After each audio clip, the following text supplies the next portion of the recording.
दोस्तों, मेरा नाम हितांश है और मैं गांव में रहता हूं। मेरे परिवार में मेरे मम्मी पापा और एक बहन है। मेरी बहन की शादी हो चुकी है। मैंने अपनी पढ़ाई एक अच्छे कॉलेज से की हुई है। पढ़ाई पूरी करने के बाद मैं एक अच्छी सी नौकरी ढूंढ रहा था। नौकरी के लिए मैंने बहुत जगह ट्राई किया, पर कहीं भी कोई अच्छी जॉब नहीं मिल रही थी। जॉब ना मिलने के कारण मेरे घर वाले भी मुझे ताने मारते रहते थे। आखिर एक दिन भगवान ने मेरी सुन ही ली और मुझे एक प्राइवेट कंपनी में नौकरी मिल गई, जिससे मेरी सारी प्रॉब्लम दूर हो गई और मैं खुश रहने लगा। मेरे परिवार वाले भी मेरे जॉब मिलने के बाद खुश रहने लगे। दोस्तों, एक दिन मेरी खुशी का कोई ठिकाना नहीं रहा था जब मैंने अपने दोस्त की बहन के साथ पहली बार क्रिकेट का खेल खेला था। मैं उस प्राइवेट कंपनी में एक कैशियर की नौकरी करता हूँ। मेरी सैलरी अच्छी थी, तो पैसे कमाने की वजह से हम अपने गांव से निकल आए थे और अब हम शहर में रहने लगे थे। मेरे पापा एक अकाउंटेंट की नौकरी करते हैं। पहले हम लोग दूसरे शहर में थे, लेकिन अब जॉब होने के कारण हम लोग एक अच्छे बड़े शहर में आ गए थे और तब से हम लोग यहीं पर रह रहे हैं। दोस्तों, यह बात पिछले महीने की है, जब मैं अपने चाचा के बेटे की शादी में शामिल होने के लिए अपने गांव गया हुआ था। वहाँ पर मेरे गांव के बचपन वाले बहुत सारे दोस्त भी रहते थे। मैं जब कभी भी अपने गांव जाता था, तब वो लोग मेरी बहुत इज्जत करते थे और मुझे देखकर बहुत खुश हो जाते थे। हम लोग खूब एंजॉय करते हैं और शाम को पार्टी भी करते थे। उन सभी दोस्तों में से एक दोस्त मेरा बहुत ही खास था। उसका नाम प्रेम था। मैं और प्रेम ने शुरू से लेकर कॉलेज तक एक साथ पढ़ाई पूरी की थी। हम लोगों को खूब जमती थी। उनके परिवार में उसके मम्मी पापा और उसकी एक बड़ी बहन भी थी। उसका नाम सपना था और उसकी उम्र 25 साल है। सपना दिखने में बहुत ही खूबसूरत लगती थी। दोस्तों, जब हम लोग गांव में रहते थे, तो मैं उस वक्त से ही उसके साथ मैच खेलना चाहता था, लेकिन मुझ में इतनी हिम्मत नहीं थी कि मैं उसे कुछ बोल पाता। फिर कुछ ही समय में उसके घर वालों ने उसकी शादी करवा दी और हम लोग काम के सिलसिले में गांव से शहर आ गए। उसके बाद मेरी और सपना की कभी भी मुलाकात नहीं हुई। सपना की शादी को हुए अभी 5 साल हुए थे कि उसके पति इस दुनिया से चल बसे।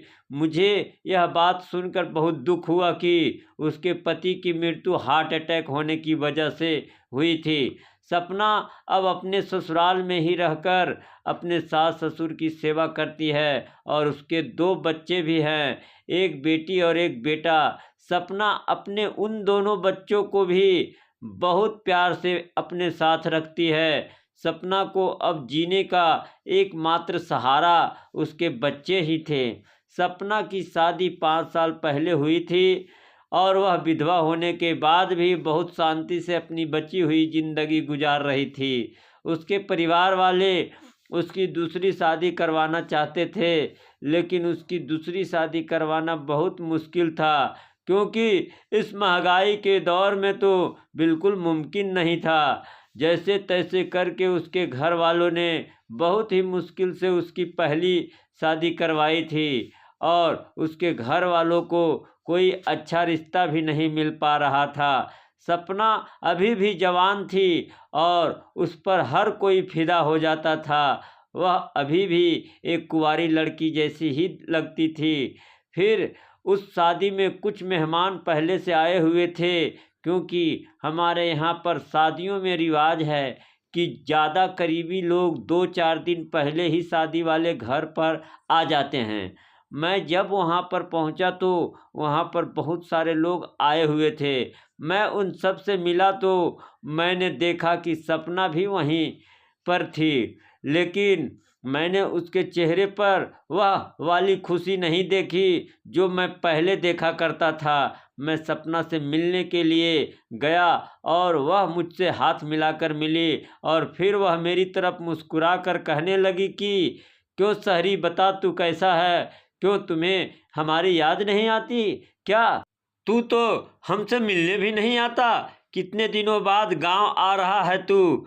तो मैंने कहा कि मैं तो बिल्कुल ठीक हूँ, तुम अपनी सुनाओ, तुम कैसी हो और प्रेम कैसा है? मैं शाम को फ्रेश होकर उससे मिलने जाऊंगा। दोस्तों, हमारे गांव में लड़के लड़कियां एक दूसरे से ज़्यादा खुलकर बात नहीं करते हैं, लेकिन मेरी और सपना से बहुत अच्छी तरह खुलकर बातचीत होती रहती थी, क्योंकि मेरी उसके भाई से बहुत अच्छी दोस्ती थी और उसी वजह से वह हर वक्त मुस्कुराकर मुझे देखती रहती थी और मैं उसको कभी समझता नहीं था कि वह मुझसे क्या चाहती है। सपना के मन में कुछ और ही चल रहा था, शायद वह क्रिकेट मैच खेलना चाहती थी। फिर रात हुई और सब लोगों ने खाना खाया। सर्दियों का मौसम था। कुछ ही समय में सपना चाय लेकर आ गई और सबको चाय दिया। सबसे लास्ट में सपना मुझे चाय देने लगी और कहने लगी, यह चाय आपके लिए कुछ खास है। मैंने कहा, ऐसी भी क्या खास है इस चाय में? उसने कहा, बाद में बताऊंगी। चाय के साथ साथ सब लोग गप्पे लगा रहे थे। कुछ ही समय में सब लोग एक एक करके अपने रूम में सोने के लिए चले गए और सपना भी उठकर मुझे स्माइल करके चली गई, लेकिन मुझे बिल्कुल भी समझ नहीं आया। रात के 11 बज गए थे और फिर मुझे जो रूम मिला था मैं उसी में सोने चला गया और मैं अपने रूम में मोबाइल पर गाने सुन रहा था और मुझे यह सब करते हुए करीब आधा घंटा हो गया था। मैंने अपने लिए पूरा बिस्तर लिया था और मेरे पास एक सिंगल बेड जितनी जगह ही थी। गाने सुनते सुनते 1 घंटा गुजर गया और 1 बज गया, लेकिन मुझे अभी नींद नहीं आ रही थी। दोस्तों, अब मैं बस सोने ही लगा था कि मुझे दरवाजे के खुलने की आवाज़ आई और उस समय मैंने अपने रूम की लाइट बंद की हुई थी और मैंने देखा कि दरवाजे पर कोई था, लेकिन अंधेरे की वजह से मुझे पता ही नहीं चल रहा था कि दरवाजे पर कौन था। आने वाला जैसे ही मेरे करीब आया तो मैंने देखा कि वह सपना थी और मैंने उससे पूछा कि तुम यहाँ पर क्या कर रही हो? तब उसने मुझसे कहा कि मुझे नींद नहीं आ रही थी और मैं तुम्हारे पास आ गई हूँ। सपना मेरे कंबल के अंदर आ गई और फिर मैंने उससे कहा कि यह तुम क्या कर रही हो? पागल हो गई हो क्या? यहाँ कहाँ आ रही हो? कोई उठ जाएगा तो हम दोनों के लिए मुसीबत खड़ी हो सकती है। तुम्हारे परिवार वालों पर इस बात का गलत असर पड़ेगा और वह मेरे बारे में क्या सोचेंगे। प्लीज़ सपना, तुम यहाँ से चली जाओ। लेकिन उसने मेरी एक भी बात नहीं मानी और मेरे और करीब आ गई और उसने मुझसे कहा कि कोई भी नहीं उठने वाला, तुम इस बात की बिल्कुल भी चिंता मत करो। मैंने उससे कहा कि क्या मतलब है तुम्हारा?